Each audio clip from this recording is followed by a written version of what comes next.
Oi, you know what time it is? You're tuned in listening to That Aussie Metal Guy. Make sure to hit that like and subscribe button so you don't miss any of his content when it drops. And remember, stay brutal, you mad dogs. Roof.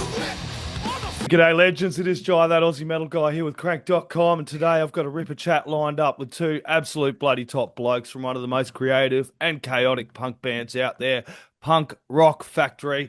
These Welsh punks have made a name worldwide, turning everything from Disney classics, the cartoon themes, which I absolutely love, musical theatre, and all the 2000 pop bangers you know you didn't want to fucking hear, but you do now.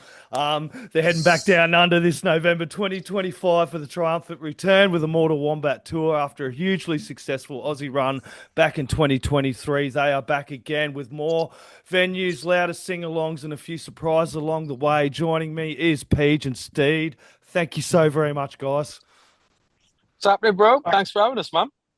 Bro, do you want a job or what? That was class. Oh, mate, all fucking class here, mate, all class here. You guys really exploded during lockdown, but how did you guys first come about?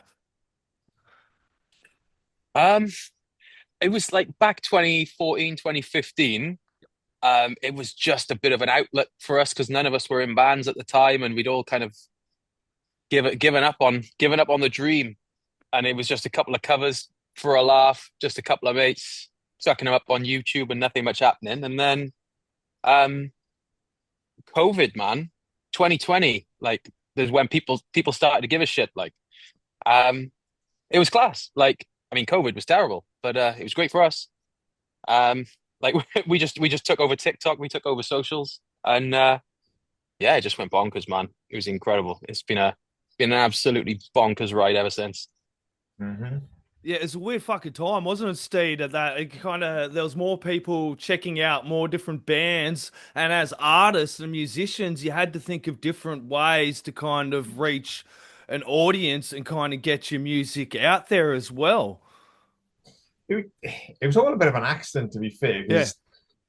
Like, we were doing stuff before. We had a couple of, people who were interested in it, but nowhere near a fan base. And then with COVID, just because no bands could do anything because they couldn't recuperate costs, so they weren't investing in themselves. But we had nothing to lose and didn't even expect to gain what we gained. We thought, oh, we might get a couple of hits or whatever, but never thought that it would do the trajectory it's done and become our full-time jobs. Like, it's fucking wild. Yeah, and you guys have tackled everything from bloody Moana to Metallica. What's the most surprising song that actually worked as a punk cover for you guys? It's a tough one. Like, Yeah. Like some of the musical theatre stuff was a stretch. Like The Greatest Showman. Like Greatest Showman, we fucking love that one. Yeah, dude. Defying Gravity was a push, man. Yeah. Like we definitely had to do it, especially because Wicked was coming out, the whole remake of that and everything. And it was just like, oh my God, it's so wild, the how it's put together and the structure of it and stuff. Like that was definitely one where I thought as it was being built, I was like, are we gonna pull this off? Is this gonna happen? And in fairness, it's up there with one of my favorites, like how it came out. It's fucking class. Yeah, and on Masters of the Universe, you did take on some epic themes, and it was definitely a flashback for me. A lot of the stuff I was watching as a kid as well. What was it like composing that stuff, Steve? Getting the guitars and everything down for that, man. It was class, man. We were all in the studio, just like it was literally a fucking playground because it was like, right, what did we used to watch? And then we just all sat there, just watching YouTube videos of the old theme tunes and just pissing ourselves and like, just recalling childhood memories that we had. And the nostalgia we had from doing that was insane. And putting it all together, you realize that like some of those tunes back then had some shreddy guitar stuff on it. It was cool as fuck, like deep diving into it all. It was good. It was wild, wasn't it? Like, yeah, a lot of like 80s rock kind of influence in those theme tunes, isn't there? Oh yeah, dude. Yeah, man. Yeah, wild. Cool. Like the theme tunes from like late 80s, early 90s was sick, man. Yeah. It was so good. Like Yeah, they had some banger tracks, man, like the Power Rangers and dude, you've done like even done that Bluey one coming like right back to now and coming with that Aussie Yeah. theme, dude. I was super impressed with that. And you done the home and the bloody home and away theme, dude. Like, tell me kind of how those come about. Were they suggestions or was that something you like when I know Bluey, everyone's heard of fucking Bluey, but home and away, dude, did you like get stuck with an episode when you were on tour here or something? Or Funny story. it was yeah, go on, go on. But it wasn't so much home and away, was it? Me and Peej, we love home and away and neighbours. And the last time we toured in Australia, we had a day off and we were knackered. So we didn't want, we'd been in the sun, so we didn't want to go out just yet because it was too fucking hot for our paley skin. So me and Peej shared a hotel room and we literally watched shitloads of neighbours on YouTube that day. But like 90, like early mid 90s neighbors, like yeah. when like Paul Robinson and Helen Daniels was Yep. fucking giving it noise, like Yeah, but the whole home and away thing, we literally in the studio, we had a whiteboard on the back of the door. And it was because we were getting to the point where like we were trying to find these hits and trying to find things that we thought that would pop. And it was like it wasn't happening. So we all just came to the decisions like, right, let's all pick something and then we have to do it. Whether the three don't want it, if I want to do it, just satisfy me and do it. So we had this whiteboard on the back of the door and it was just saturated in all these different titles of like home and away, bloody Bluey, all the I can't even think of what else was on it, but it was just like yeah, it was so much 50 different things for us to do. And we just slowly started making our way through this list and just ticking it off. And yeah. that came about. Home and Away was funny, man. Yeah.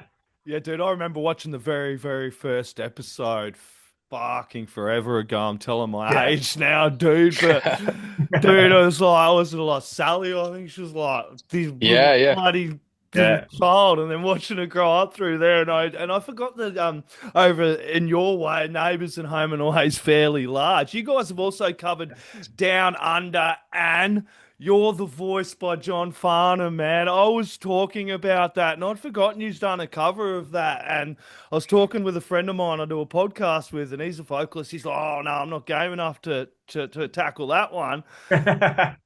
What was it like covering those ones, dude? Oh man, You're the Voice is class. Like we did it a little. We did it on the run up to the last time we came to Australia, didn't we? Yep. I think that was the reason we did it, or was it the year before? I can't remember. We did it anyway, and because we just love the song. The song's absolutely class, and so we decided to put it in the set when we came to Australia. And bro, it fucking went off every night, like every time we played it. Because I think at the time as well, the guitar tech that we had out there, he was from Oz, and he was saying that if it was being used in some sort of like political party promotion or something at the time back in 2023. Right, so like yeah. the song had like a resurgence because it was being played everywhere at the time. So it like worked perfectly. Like we started playing it and everyone was like, this is fucking class. It's like the Australian national anthem, like. Yeah. Yeah, that's all you do. Play some John Farnham, mate. He's recovering though, but he can't sing anymore, unfortunately. Very sad, but very, very sad. Amazing, amazing Australian artist, and you definitely did do it justice. Is there any other artists you'd love to collab with? Because I know you guys have done some amazing collabs with. Is there any Aussie artists you guys would like to collab, or is any Aussie bands you'd like to give the punk rock factory spin to?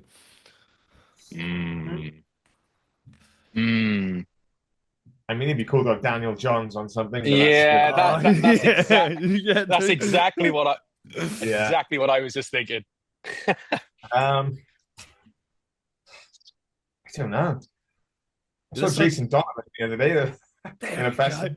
Oh, dude, that tied back Bro. into the old neighbours stuff. Wouldn't that be just OG, dude? Could you imagine? Imagine getting Jason Donovan on a track. Like, it'd be so fucking Do a funny. neighbours theme or something, dude. OP, dude.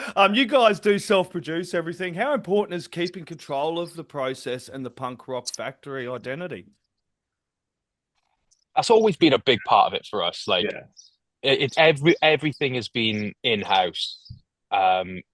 And like we would run everything ourselves, run the socials ourselves, record mix, master, film, like everything. Everything was done in-house. And that was always the intention. It was always going to stay that way. But without sounding egotistical, things got a bit big, like, and we have had to start like out, like even things like merch and stuff. We were doing the merch ourselves, posting the merch. It was literally all us. But we have had to let certain things out to other people now. So we got someone that runs our merch. We got our manager who deals with a lot of stuff for us. And we've tried other like companies that can run your socials and stuff for you. But they don't love it as much as we do. Like no one's gonna love your product as much as you do. So we were paying money out. We tried it for a couple of months. We were paying money out every month to see what it was like, and it wasn't as good. Like it wasn't as good. The interaction wasn't as good. The posts weren't as good. We're just like, you know what? We'll just keep doing. No, it's not cheap. So we were just kind of for like 2 or 3 months, we were just chucking money away, just as a bit of a test. Like, and we do the socials and stuff better ourselves, 100%. The last album that we did, All Hands on Deck, which is the kind of 90s pop album, that was the first time we ever went out of our studio to record it, and we were actually recorded with a different producer, and we had it mixed by a different mix engineer. But we really enjoyed that. That was actually a really cool part to let go a little bit, mainly because you get different ideas, and you get like a different perspective on the track. Like we went into the studio with the tracks pretty much like demoed to a point where we probably could have just released them as they were. And to go into a studio then to have someone completely impartial go, I changed that. What if you did this? What if you changed the key? Why don't you just sing it in a different key? Like, and then like Stead would have like ripping guitar parts over stuff, and like over choruses and stuff. People like that part's really cool. But then you get halfway through the chorus, he'd be like, yeah, I'm bored of that now. Let's change it. Let's get rid of that. And then so like stuff that we would never have done, or like even little things that you like, I change the drum beat there, change it to make it more bouncy, and then like, oh, okay, and then we sit back and we go, oh fuck me, that was really cool. That was a worthwhile fucking exercise. Like because you can hear the influence that he's had in it, because we've actually released a special edition of the album. I think there's 4 demo tracks on there, and you can hear how widely different they are to the finished product. And those demo tracks were the ones that we were ready to go, yep, we can release that. And then gone to the studio with Phil Cornell, and you can see like what he's got now, change that, change this, and it's night and day. Yeah. So one thing, depending on how we do it, like going forward with albums and stuff, we're still going to do them ourselves, but then we still kind of want to bring in that third party sort of non-biased person to come in and go, yeah, it's cool, man. This is cool.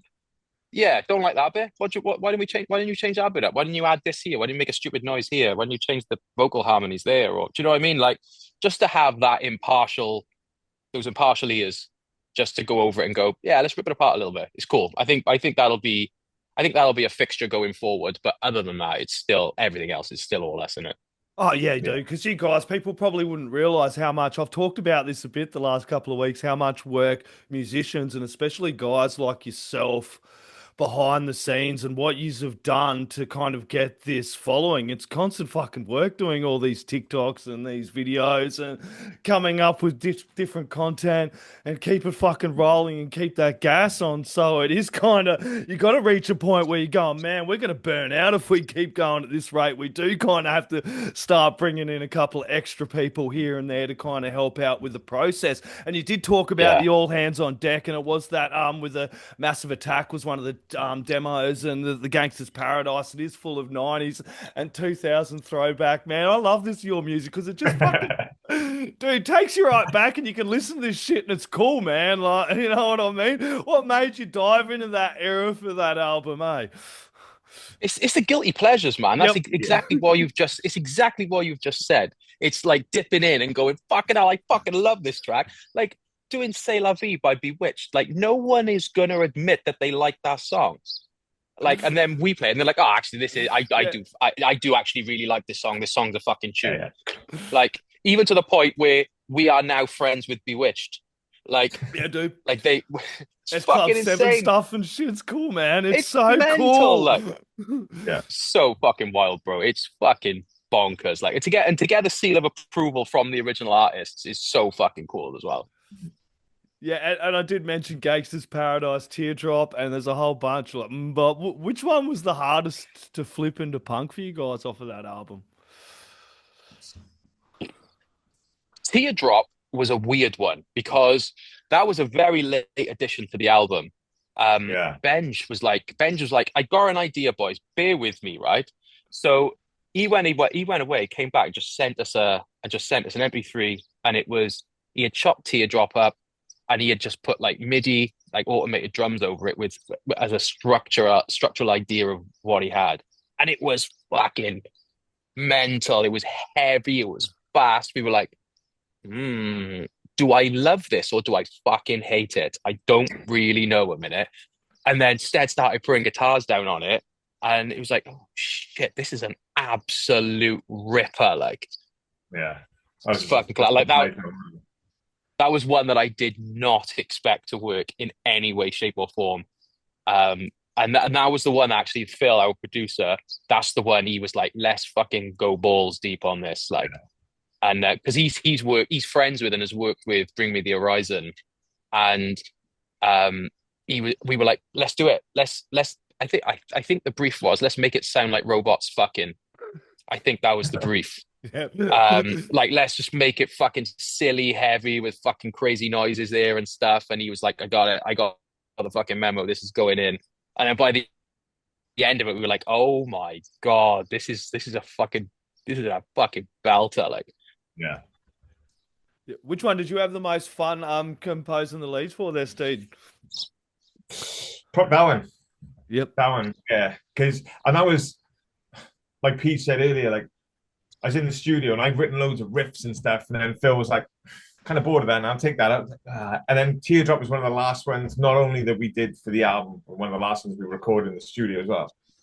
So a lot of the demo guitars stayed on the album. So I had all these riffs just laid up everywhere, and I was like, fucking hell. It's the last song we're doing. He's going to take all my riffs out of this song now. And it's like, I love them, but luckily, a lot of them stayed. Like, I was like, but yeah, no. I was heavily influenced by Seosin for that track, because it was a dark kind of atmospheric, like, punk rock song. I was like, fuck yeah, I'm gonna go to town on this. So I love doing the lead on that. Yeah, dude, your lead's absolutely rip, man. And Project, like, it's just amazing, dude. And it does kind of, you guys do feel like you are part of a new wave of punk, you know, kind of redefining what punk can do, and, you know, bringing back a bit of fun into the scene as well. Do you see it that way, or how do you see yourselves, guys? We've definitely seen a not so nice, my laptop's gonna die, a not so nice side of the punk scene. Yeah. So it's nice to actually bring in, you know, a bit of fun and sorry, my laptop's gonna die. Yeah, it was cool to bring fun and just reminding people to, like, chill the fuck out. Yeah. Like, you can go and fold your arms and like shake your head over there, but we're gonna go over here and play Under the Sea. Like, so come along if you want to, but if not, don't worry about it. Stay over there. you know what?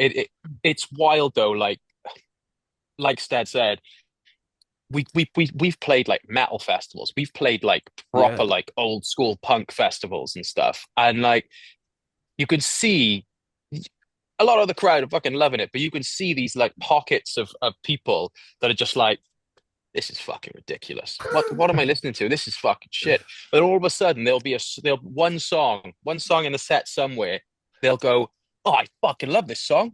This is class. I love what they've done to this. And then all of a sudden, then they're just like that for the rest of the set. But then equally, sometimes, like, we played Bloodstock, which is a massive metal festival in the UK. And it was our first ever show, actually. And like, we walked onto stage, and there was like thousands of metalheads.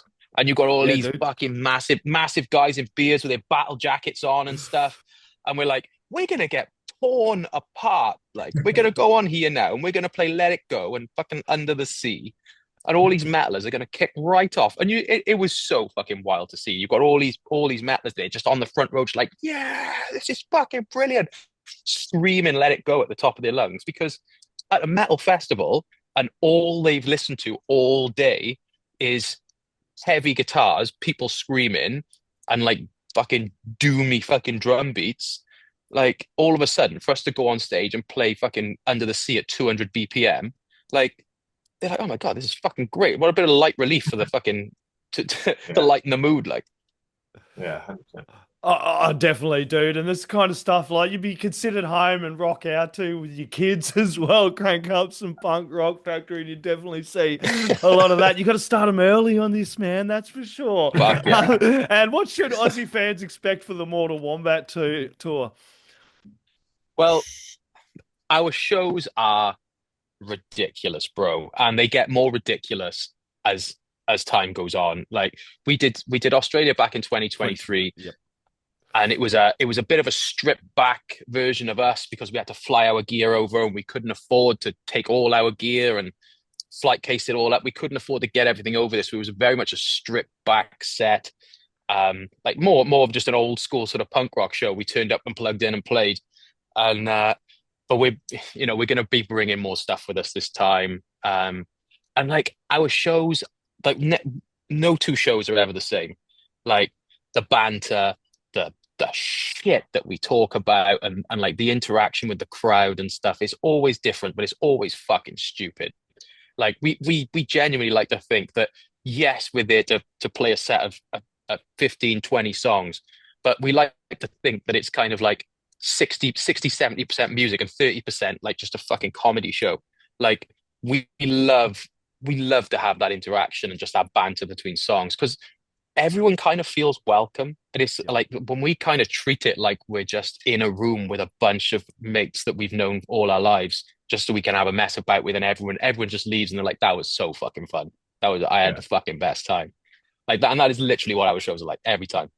Yeah, if you're not walking out of a punk rock factory gig with a smile on your face, you haven't been in the right place. That is for sure. 100%. You are hitting Adelaide this time. It is Brisbane, Sydney, Melbourne, and Adelaide. It is November 2025. Tickets are moving fast. Everybody, don't fucking miss it. It's going to be an absolute ripper. Guys, do you have any last words, shout outs, thank yous, or anything else you'd like to add in? Just come see us live. Come see us live. Thank you. Thank you for supporting us, bro. Thank you for having us on. It's fucking class. Absolute pleasure. Yeah, we'll have a fucking great time. Bro. Awesome. Oi, you're tuned in to That Aussie Metal Guy, so make sure to hit that like and subscribe button so you don't miss any of his sick content. And remember, stay brutal, you legend.